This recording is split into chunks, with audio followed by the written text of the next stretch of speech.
সবগুলোর জন্যই তোমাদের সেম হবে। আচ্ছা 2.1 এর জন্য আমি ক্যালকুলেটর যে শর্টকাটটা সেটা দেখা দিচ্ছি। তাহলে আমরা এখান থেকে বের করতে চাচ্ছি সিগমা, তাই তো, সিগমা n-1। ক্যালকুলেটর বের করার প্রসেস হলো, ক্যালকুলেটরে যাও, ক্যালকুলেটরে মোড লেখা আছে না, অনের পাশের বাটনটা যেটা মোড। জি ম্যাম। আচ্ছা মোডে ক্লিক করো, তারপরে ওখানে স্ট্যাট লেখা আছে 3 নম্বরে, স্ট্যাটে ক্লিক করো, আমার সাথে সাথে করো তাহলে মনে থাকবে। তারপরে 1 মাইনাস ভ্যারিয়েন্ট আসছে 1 নম্বরে। জি ম্যাম। হ্যাঁ ক্লিক করো, তারপরে দেখো এক্স লিখে 1 2 3 লেখা উঠছে। জি ম্যাম। আচ্ছা এখন তোমরা যেটা করবা, 1 এ ইনপুট দাও 82.6, ফার্স্ট যে রেইনফলের ভ্যালুটা সেটা দিয়ে ইকুয়াল দাও। দেখো ভ্যালুটা উপরে উঠে ইনপুট হয়ে গেছে, দেখছো? জি আমাকে ম্যাম। একটু রেসপন্স করো, না হলে বুঝতে পারবো না তোমরা বুঝতেছো কিনা। তারপরে একটা 102.9 দিয়ে ইকুয়াল দাও, 180.3 ইকুয়াল দাও, তারপরে 110.3 ইকুয়াল দাও, 98.8 ইকুয়াল, 136.7 ইকুয়াল। এভাবে তোমাদের যতগুলা ভ্যালু আছে, যতগুলা ভ্যালু থাকবে সবগুলো এভাবে ইনপুট দিবা, দিয়ে এসি টিপ মারো। পাইছো এসি? এসি টিপ, এসি ক্লিক করো। জি ম্যাম। জিরো উঠছে নিচে। জি ম্যাম।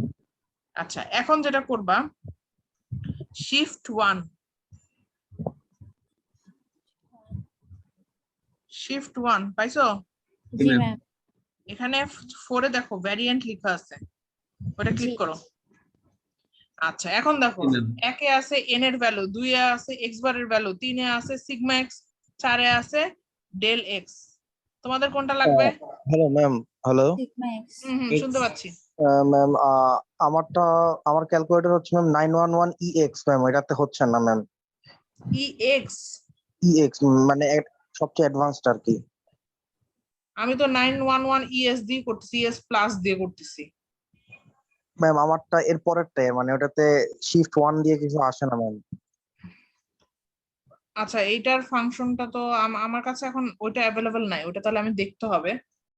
তুমি আপাতত তাহলে প্রসেসটা একটু লিখে নাও, স্টেপস গুলা, তাহলে তুমি পরীক্ষার সময় যাতে প্রবলেম না হয়। আর ক্যালকুলেটর, এক একটা ক্যালকুলেটরে যেমন ইএস এ একরকম, এফএস এ একরকম, আমার কাছে ইএস টা আছে। আর ইএস টা যেহেতু সবাই আসলে ইএস টা ইউজ করে, এই কারণে আমি ইএস টা দিয়ে দেখাই দিচ্ছি। তুমি প্রসেসটা, স্টেপ গুলো লিখে রাখো, পরবর্তীতে তুমি তোমার ক্যালকুলেটরের জন্য ম্যানুয়ালটা একটু দেখে নিও, ঠিক আছে? স্টেপ গুলো একটু লিখে রাখো। আচ্ছা এখানে দেখো 4টা তুমি দেখতে পাচ্ছ, এখন তোমার লাগবে কোনটা? Sigma x. 3 ক্লিক করো, লিখে ইকুয়াল দাও। পাইছো? জি ম্যাম। 31.98 আসছে। 32.04। আচ্ছা ওইটা সামান্য ভ্যারিয়েট করতে পারে, এক একজনের ক্যালকুলেটর ফাংশন, বাট দেখো কাছাকাছি আসবে মোটামুটি। তো তোমার আমাদের বইয়ে আছে 35। আবার তুমি এসি ক্লিক করো, শিফট 1 দাও, আবার 4 এ যাও, এখন 2 এ যাও, এক্স বার কত সেটা দেখো, 2 দিয়ে ইকুয়াল দাও, দেখো 2 মিলছে, এক্স বার মিলছে। জি ম্যাম। বুঝতে পারছো প্রসেস? জি ম্যাম। আর এরপরে ধরো যে অন্য ম্যাথ করতে যাচ্ছ, তখন অবশ্যই মোডে যাবা, 1 দিবা, দিয়ে ক্লিক করে তারপরে তোমরা নর্মাল ম্যাথ করবা। এভাবে কিন্তু বাকি ম্যাথ যদি করতে থাকো তাহলে কিন্তু রেজাল্ট ভুল আসবে। এই ম্যাথটা হয়ে গেলে দেন মোডে যে 1 ক্লিক করবা, তাহলে নর্মাল মোডে চলে আসবে। ঠিক আছে? প্রসেসটা কি বোঝা গেছে? জি ম্যাম। এটা আমি অল্প কয়েকটা ভ্যালু ছিল, এই অল্প কয়েকটা ভ্যালুর জন্য আমি দেখা দিলাম। তোমরা এখন যেটাই আসুক না কেন, হোপফুলি তোমরা এখন করতে পারবে। এখন বাসায় ট্রাই করে দেখবা যে তোমাদের সেম আসে কিনা, তাহলে তোমরা বুঝতে পারবা যে হ্যাঁ তোমাদেরটা হচ্ছে কি হচ্ছে না।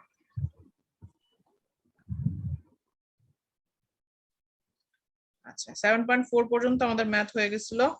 7.5 টা দেখো, একই ম্যাথের continuation, an analysis of annual flood series of a stream indicated the mean value দেওয়া আছে, স্ট্যান্ডার্ড ডেভিয়েশন দেওয়া আছে। তার মানে x দেওয়া, আমাদের ফর্মুলা কি ছিল? xt ইকুয়াল টু, ফর্মুলা কি ছিল মনে আছে? x বার k সিগমা, তাই তো? তাহলে দেওয়া আছে x bar sigma, mean value দেওয়া আছে, স্ট্যান্ডার্ড ডেভিয়েশন সিগমা দেওয়া আছে, magnitude of flood return period 500, তার মানে টি এর ভ্যালু দেওয়া আছে 500।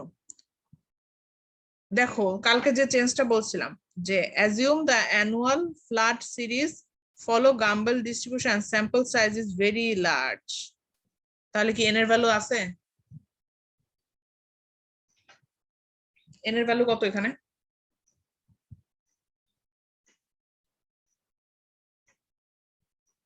এন এর ভ্যালু ইনফিনিটি, এন এর ভ্যালু যদি ইনফিনিটি হয় তখন চেঞ্জ হবে কে এর ভ্যালু। ওয়াইটি বের করলাম এখান থেকে, ওয়াইটি তো আগের মতোই, কেটি বের করতে তখন আর ওয়াই এন এস এন পাবো না, ডিরেক্ট এই ফর্মুলায় বসায় তখন কেটি বের করতে হবে, দেন এখান থেকে এক্সটিটা আমরা বের করতে পারবো। বোঝা গেছে? জি ম্যাম। ম্যাথগুলো কি কঠিন মনে হচ্ছে? না ম্যাম, খুব একটা ম্যাম, না, একটু প্র্যাকটিস করতে হবে খালি। হ্যাঁ একই রকম, জাস্ট 3টা ফর্মুলা দিয়ে পুরো সবগুলাই ম্যাথ। আচ্ছা দেখো এরপর একটা মিন অ্যানুয়াল ফ্লাড দেওয়া আছে 600 মিটার কিউব পার সেকেন্ড, তার মানে মিন ভ্যালুটা দেওয়া আছে, স্ট্যান্ডার্ড ডেভিয়েশন 150 দেওয়া আছে। What is the probability of flood magnitude? Probability of flood magnitude তার মানে এক্সটি দেওয়া আছে, এটা এক্সটি এর value, occurring in next 5 years, assume sample size is very very large, তার মানে কে এর ফর্মুলা আমরা এখন আর আগের মতো বের করতে পারতেছি না, মুখস্থ যে ফর্মুলা সেটা আমরা ইউজ করতেছি। এক্স বার দেওয়া, সিগমা দেওয়া, এক্সটি দেওয়া, সবগুলা বসা এখান থেকে কেটি সাইড চেঞ্জ করে কেটি বের করতে পারবো।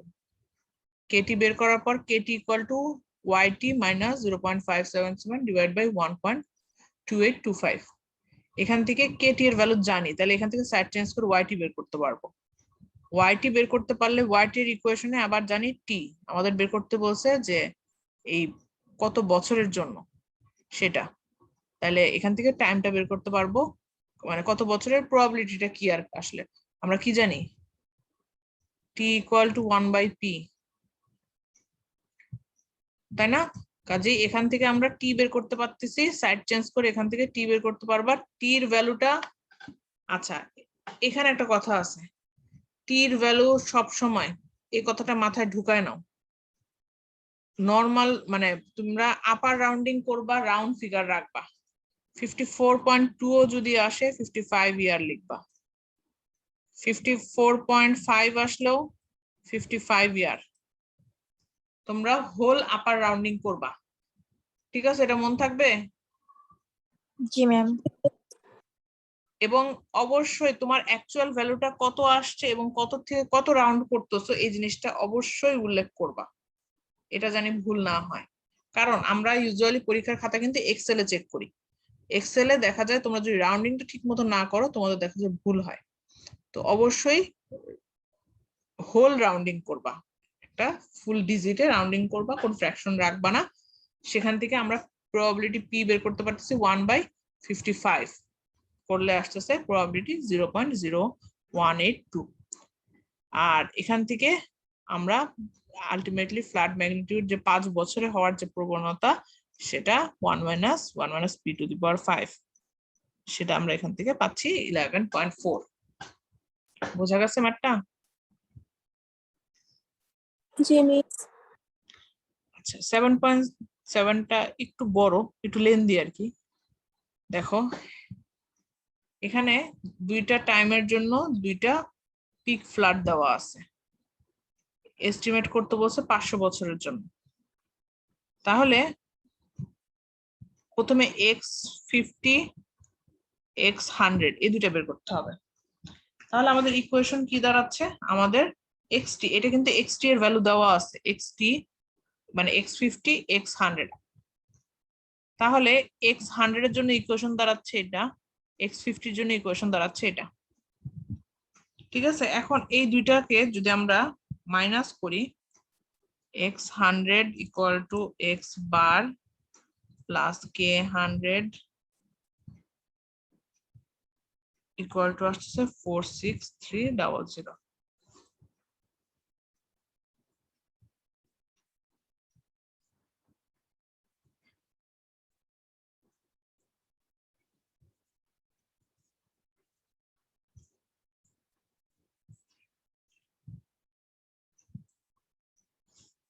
এই দুটো যদি মাইনাস করি তাহলে এখানে আলটিমেটলি আমরা এই পোর্শনটা নিয়ে কাজ করতেছি।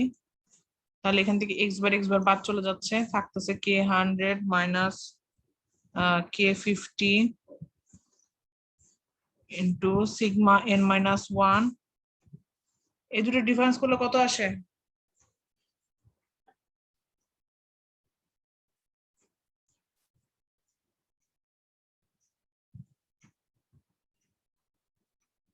একজনকে করো, করে আমাকে বলো।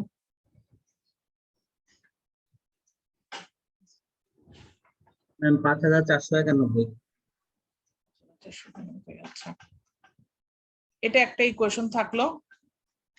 আমরা কে এর ফাংশন পাইছি, কিন্তু এখানে আমরা কে এর ইকুয়েশন কি জানি? K 100 equal to y100 minus y bar n divide by sn। k50 equal to জানি y50 minus y bar n divide by sn। এটা মাইনাস করলে k100 মাইনাস k50 এখানে আসতেছে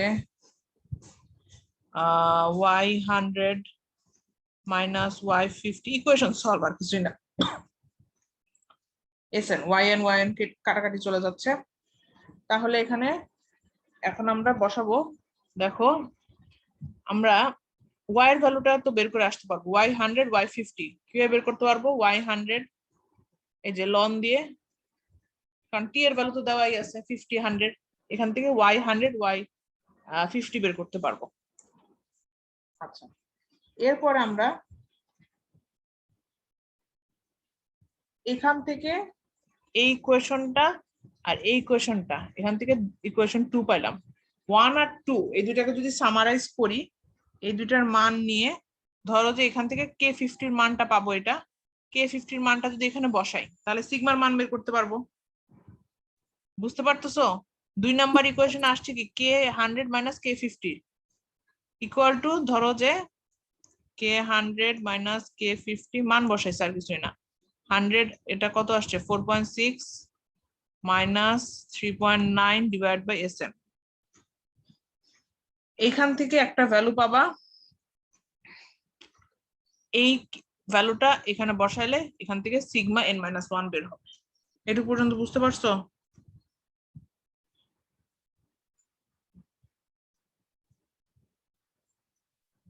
হ্যালো, জি মিস। জি ম্যাম। আচ্ছা, সিগমা n-1 বের করার পর এরপর আমাদের কাজ হলো, দেখো মেইন ইকুয়েশনে আমরা কি করছিলাম? আচ্ছা দাঁড়াও, sigma n-1 divide by sn, এটা যদি করি সিগমা n-1 এর মান পাচ্ছি আমরা, আর sn এখান থেকে সাইড চেঞ্জ করলে y এর ডিভাইড বাই y করছে আর কি। তাহলে এখানে y এর ভ্যালুটা পাচ্ছি, আর এখান থেকে সিগমা n মাইনাস, এই দুটো যদি ডিফারেন্স করো তাহলে এখান থেকে sigma n-1 divide by sn এই দুইটার ভ্যালু পাবা। এই দুইটার ভ্যালু এখান থেকে বের করার পর দেন ইকুয়েশনে জাস্ট ভ্যালুগুলো বসাবা, এই ইকুয়েশনে বসানোর পর এখান থেকে বের করতে পারবা। এখান থেকে যখন আমাদের x50 বের করতে কি লাগবে, সরি আমাদের এখানে বের করতে বলছে, হ্যাঁ ঠিক আছে, x500 এটা বের করতে লাগবে x বার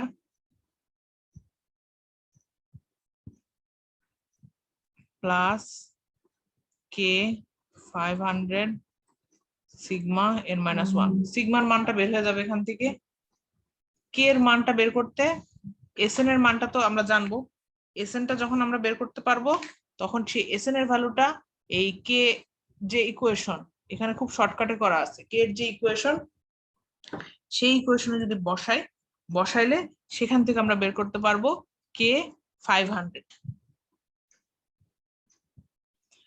আর এখান থেকে সবগুলোর ভ্যালু, এখান থেকে x বার বের হবে, x যে কোনো একটা ইকুয়েশনে মান বসালে x বার বের হয়ে যাবে, সেখান থেকে আমরা x বারটা বসাবো, বসাইলে আমরা এখান থেকে x500 বের করতে পারবো। এভাবেও করতে পারবা তোমরা ইকুয়েশন সলভ করে করে, অথবা ম্যানুয়াল এখানে বইয়ে যেটা করা আছে সেভাবেও চাইলে করতে পারো, যেভাবে তোমাদের কমফোর্টেবল লাগে সেভাবেই করতে পারো, কোনো সমস্যা নাই। বোঝা গেল?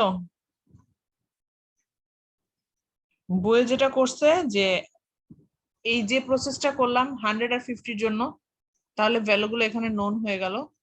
আর তোমরা যেটা করতে পারো, ক্যালকুলেটরে দুটো ইকুয়েশন সলভ করতে পারো না? জি ম্যাম। ক্যালকুলেটর ইকুয়েশন সলভ যেভাবে করে সেভাবে করতে পারো, তাহলে দুইটা আননোনই এট এ টাইম বের হয়ে যাবে। তাহলে তোমাদের এত মানে বারবার এখানে বইয়ে হলো দুইবার ইকুয়েশন সলভ করছে, আর আমি একবার ইকুয়েশন সলভ করে বুঝাইছি। এই সেম 100 আর 50 নিয়ে করছে, এরপরে 100 আর 500 নিয়ে করছে, সেম প্রসেস আবার করছে, করে তারপরে এখান থেকে আলটিমেটলি রেজাল্ট বের হয়েছে। এই ম্যাথটা একটু লেন্দি, জাস্ট ইকুয়েশন সলভ, বাকি প্রসেস সেম। এই ইকুয়েশনের বাইরে এক্সট্রা কোনো ইকুয়েশন লাগবে না। আচ্ছা, এরপরে আসি কনফিডেন্স লিমিট। কনফিডেন্স লিমিট হলো যে the value of variate for a given return rate determined by Gumbel method can have errors due to limited sample data. এখন এখানে কনফিডেন্স লিমিটটা ইউজ করা হয় যে এখানে আমরা কয়েকটা ডাটা নিয়ে কাজ করতেছি। ধরো যে 500 বছরের জন্য কয়টাই ডাটা নিছি এখানে বলো? ম্যাক্সিমাম হলে 30টা 40টা নিতে পারবো। তো এই যে লিমিটেড অ্যামাউন্টের ডাটা নিয়ে কাজ করতেছি, সেজন্য কিছু ইরর জেনারেট হতে পারে। সেই ইররটাকে রিডিউস করার জন্য এই কনফিডেন্স লিমিটটা ইউজ করা হয়, যাতে ইররটাকে এস্টিমেট করা যায়।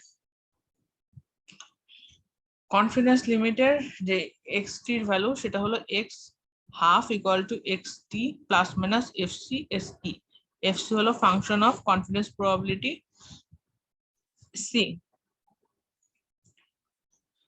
আর এস ই হলো প্রবাবল ইরর।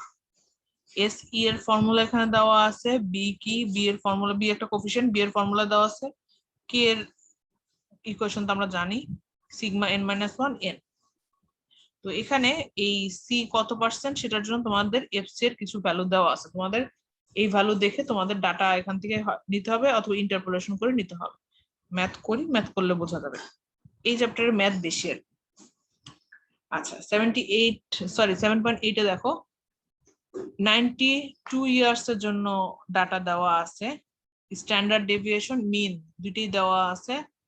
গাম্বল মেথড ইউজ করে 500 বছরের জন্য ডিসচার্জ বের করতে হবে, এবং 1 নম্বরে বলা আছে 95% কনফিডেন্স লিমিট, 2 নম্বরে 80%। দেখো তো 90% আর 95 আর 80, তার মানে এটা আর এটা, এই দুইটাই কনফিডেন্স লিমিট দেওয়া আছে, তার মানে আমাদের ইন্টারপ্রিটেশনের কোনো ঝামেলা নেই। আচ্ছা, এন এর ভ্যালু 92, এন এর ভ্যালু 92 এর জন্য টেবিল থেকে ওয়াই এন এস এন বের করতে পারবো আমরা। আচ্ছা, ওয়াই 500 এর জন্য আমরা লন দিয়ে যে ফর্মুলা সেটা ইউজ করতেছি, কে বের করা আমরা পারবো, এক্স বার এখান থেকে বের করলাম, এটুকু পর্যন্ত আগের মতোই সেম। এখন আসি বি বের করা। বি বের করার জন্য এই কে এর ডাটাগুলা ইউজ করে আমরা ফর্মুলায় বি এর ডাটাটা বসায় বি বের করতে পারবো। এরপরে S E probable error, be sigma divide by root over N. Sigma দেওয়া আছে, এন এর ভ্যালু 92, সেখান থেকে আমরা এস ই বের করতে পারবো। 95% কনফিডেন্স লিমিটের জন্য এফ সি হলো এত, ইকুয়েশন থেকে বের হয়েছে। তাহলে এখন দেখো এই ইকুয়েশনে যদি বসাই, এক্স টি বের হয়ে গেছে, এস ই বের করলাম ফর্মুলা দিয়ে, এফ সি এই চার্ট থেকে নিছি, সবগুলা বসারে এই ডিসচার্জ যেটা সেটা আমরা 95% কনফিডেন্স লিমিটের জন্য আমরা এটা বের করতে পারবো। সেম জিনিস 80% এর জন্য। ম্যাথটা কি বোঝা গেছে? এই যে দেখো সেম জিনিস 85% এর জন্য, 80% এর জন্য আবার করা হয়েছে। বোঝা গেছে? জি ম্যাম।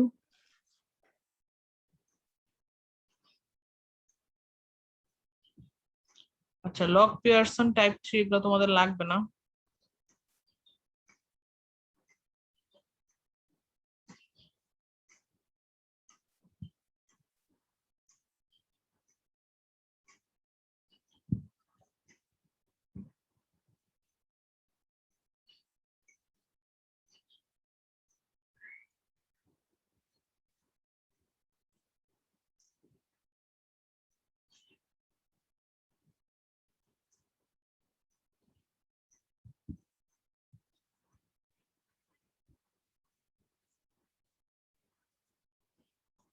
আচ্ছা, এখানে ম্যাক্সিমাম তোমাদের লাগতেছে না।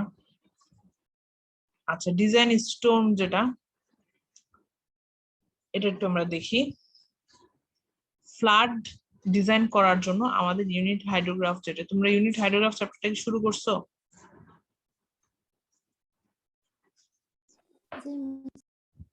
জি ম্যাম। জি স্যার কি পড়াচ্ছেন ইউনিট হাইড্রোগ্রাফ? আচ্ছা, ম্যাম। ইউনিট হাইড্রোগ্রাফের কনসেপ্ট আমাদের লাগবে ডিজাইন স্টোন করার জন্য। এখানে আমাদের যে ইউনিট হাইড্রোগ্রাফ যেভাবে আমরা করি সেই প্রসেসে আমরা এখান থেকে ফ্ল্যাটটা এস্টিমেট করব এবং ম্যাক্সিমাম এখানে প্রিসিপিটেশন নিয়ে কাজ করা হয়। এখানে কিছু প্রসিজার তোমাদের বলা আছে, যে প্রথমে ক্রিটিক্যাল ফ্লো, যেটা ক্রিটিক্যাল রেইনফল, সেটা চুজ করা হয় এবং সেখানে ফ্লাডের পিক, যেটা ফ্লাডের পিকটা আইডেন্টিফাই করা হয়। If the flood volume is prime interest, the duration is the longest স্ট্রোম। মানে ক্রিটিক্যাল কন্ডিশনের জন্য কি সবচেয়ে লংগেস্ট যে স্টর্মের যে টাইমটা সেটা আমরা পাবো। তারপর প্রিভিয়াস এরকম আর কোনো মেজর স্টর্ম হয়েছে কিনা সেটা আইডেন্টিফাই করতে হবে, ড্যাট কার্ভ যেটা, সেটার মাধ্যমে আমরা এখান থেকে জানতে পারবো। Then rainfall depth for convenient interval, 6 hour ইন্টারভালে ইউজুয়ালি করা হয়। তোমরা দেখছো হয়তোবা যে তোমাদের হাইড্রোগ্রাফে সব ম্যাক্সিমাম 6 আওয়ার ইন্টারভালে করা হয়। 6 আওয়ার ইন্টারভালের জন্য ডাটাটা নেওয়া হয় এবং এই হাইড্রোগ্রাফ যে এখানে যে একটা টেবিল করা হয় ইউনিট হাইড্রোগ্রাফ, তোমরা দেখছো হয়তো বা ইউনিট হাইড্রোগ্রাফ সবই কিন্তু ডাটাগুলো একটা টেবিল আকারে থাকে, যেখানে ম্যাক্সিমাম রেইনফল ইনক্রিমেন্ট থাকে against maximum unit hydrograph. Second হলো highest rainfall increment against highest unit hydrograph. এই দুইটা ডাটা নিয়ে এখানে একটা গ্রাফ প্লট করা থাকে, সেখান থেকে ডাটাটা নিতে হয়। দেন রিভার্স ওয়েতে এই ডাটাটা অ্যারেঞ্জ করা হয়, সেখান থেকে আলটিমেটলি আমরা স্টোনটা ডিজাইন করি যে ম্যাক্সিমাম কতটুকু রেইনফল হতে পারে। এখান থেকে এই স্টেপস গুলো একটু দেখো। আচ্ছা, রিস্ক রিলায়েবিলিটিটা আমরা আজকে শুরু না করি, এটা আমরা নেক্সট ক্লাসে শুরু করবো ইনশাল্লাহ।